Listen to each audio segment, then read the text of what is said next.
DreAllDay.com. Dre Baldwin, Dre All Day, workonyourgame.com. Let's talk about the 80-20 principle. Many of you have heard of it. It came from a guy named Pareto, and sometimes people call it the Pareto principle or the 80-20 principle or the 80-20 rule. All means the same thing. That states very simply, in any system, any unit, 80% of the outputs are a result of only 20% of the inputs. To put that in even simpler terms, it's only a small percentage of all the stuff that we do, all the effort that we put in, all the things that we try, all the time that we spend. There's only a small percentage of those inputs that are actually producing the results that we want. So if you're in sales, it's only you got 100 salespeople, about 20 of your salespeople are producing most of the money. If you're a salesperson, about 20% of the things that you do as a salesperson are actually producing the revenue that you're making in selling. In other words, 80% of the time you spend at work is a whole bunch of nothingness that you're doing. There's only about 20% of the things that you do over the course of a day that are actually leading to the money that you're generating as a salesperson. And this applies to everything else. If you lift weights, about 20% of the exercises that you do are the ones that are actually making a difference in your size or your power or your health, endurance, etc. 80% of the stuff you do in the gym is pretty much a waste. Not a waste, but relatively a waste, let's say. Because again, 80% of what you do produces 20% of the results. So it's not completely a waste, but given the ROI, it's pretty much not worth it. So the reason I'm bringing all this up is especially for those of you who are in business and for every other aspect of life, anywhere where you want to produce more results and you would love to do so in less time than what is taking you right now, you need to focus on this 80-20 principle. First of all, accept the 80-20 principle, embrace the fact that it's true, because it applies in every aspect and it applies to everywhere in life. And then you got to start looking for where is the 20? Where are the 20% of inputs that are producing most of the results here, that are producing 80% of the results? And what are the 80% that you need to examine and possibly eliminate? Because that's where your opportunity is. Because we know that we're not getting more time added to our days or added to our lives. So we had to make things happen with the time that we have. And assuming that you've had any amount of success at this point in the thing that you do, then that means you know what the results look like. And what you need to start doing is start looking for, how did these results happen? What are the things that actually led to these results? How can I produce more of the results with less of the waste? Again, when I say waste, I mean that relatively, given that 80% of what you do produces only 20% of the results. The better you can get at this, the more opportunity you're giving yourself to advance yourself and move yourself forward. The biggest challenge that people have with this, with using this 80-20 principle, is not the logical understanding of the concept. I think everybody logically understands it. When you hear it, you're like, oh yeah, that makes sense. And if you look at your life, you can probably find plenty of places where this is actually true. The biggest implementation challenge with the 80-20 principle is people can't quite figure out where is the 80 and where is the 20. That's one part of it.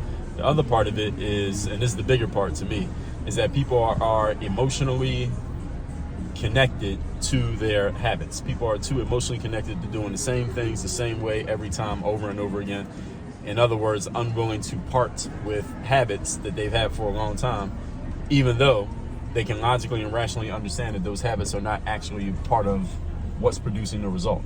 In other words, people just keep doing the same stuff that they know is not working for them, but because they're so used to doing it, it's hard to drop it. That's why it's saying old habits are hard to break. That's why it's true. It's hard for people to just stop doing something, even though we know we're supposed to. I'm reading this book called the 80-20, I think it's called the 80-20 Rule by Richard Koch, K-O-C-H.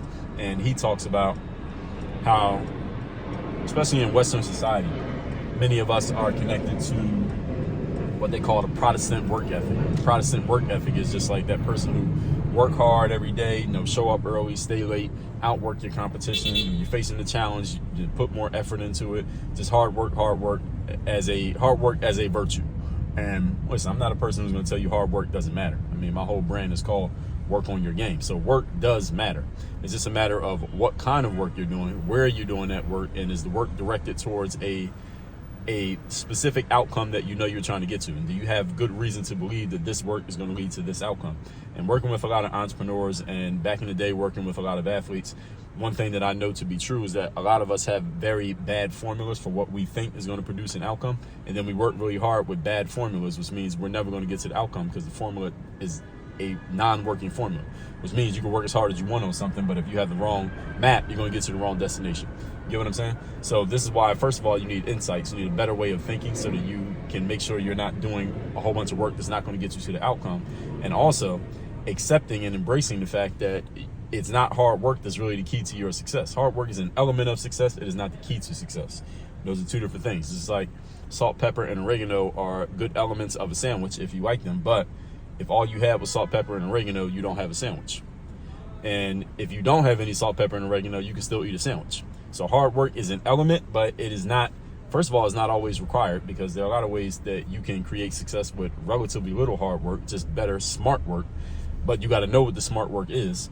And also, if you are working hard, you should only be applying hard work after you know that you have a formula that works, and then you want to work as hard as you can on the thing that does work so you can maximize your return on investment from that thing. So when you hear people say things like work smarter, not harder, yes, that's a thing. You should work smarter, not harder. The problem is you have to actually get smarter before you can work smarter. And a lot of people will go throw out that phrase, well, work smarter, not harder, but you still have same level of intelligence right now that you had last week. So you're not qualified to work smarter because you have not gotten any smarter. Everybody understand this? So work smarter, not harder is a thing, but only when you've actually increased your intelligence. So if you haven't done the work to do that yet, or you have not connected with someone or something that can supply you the intelligence that you lack, then it's impossible for you to work smarter, because where's the smartness coming from? It can't come from you. You still got the same resources that you had before.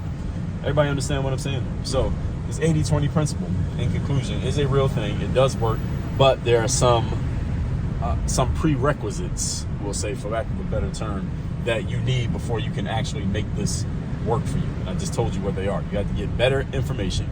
You have to accept that your old habits are not going to take you to the new place, and you have to be willing to possibly to get that better information and better insights, tap into something outside of yourself that is smarter than you, more effective than you, and just generally better than you at getting the outcome that you want to get to. And the challenge for a lot of human beings, again, because we are emotionally attached to our habits, is that it's hard for us to break our habits of doing the same stuff, even when doing the same stuff doesn't work. And that emotional detachment, if you have the ability to do that, you are more eligible to create success than a person who is just willing to work hard blindly forever just because they heard that working hard is a thing that you're supposed to do. So with all that said, folks, workonyourgameuniversity.com. That's the place where I do all my coaching. You'll have to work with me directly. You get access to all our courses, trainings, programs, our physical mailings we send out every month as well. Go to workonyourgameuniversity.com. That link's down below in the description to this video. Work on your game. Dre all day.